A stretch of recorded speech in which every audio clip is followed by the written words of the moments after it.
Oui, quand vous parlez, Madame, des insuffisances et des retards d'Orange en matière d'accès à la fibre, ou quand nos collègues, et je l'ai fait moi en question d'actualité, évoquent le timbre rouge, nous parlons en fait de la dérégulation du service public que vous vous employez, Madame, à réguler, quelque part.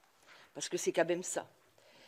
Alors, moi, je voudrais revenir au service public postal de proximité, parce que la suppression du timbre rouge, elle s'est doublée de la mise en place, à compter du mois de mars, de l'expérimentation des tournées de facteurs allégés sur 68 sites.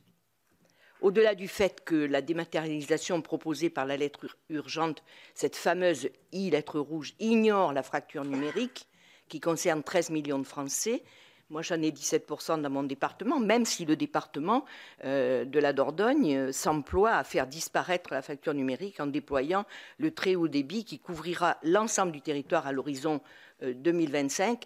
La réalité de cette réorganisation porterait de 6 à seulement 2 fois par semaine la tournée du facteur. Bien que la direction de la Poste démente la fin des tournées quotidiennes, il s'agit bien là d'un choix stratégique.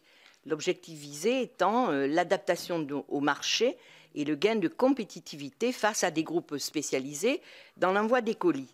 Vous l'avez dit et je le rappelle, la Poste perçoit une compensation de l'État d'au minimum 500 millions d'euros par an pour l'exercice du service public.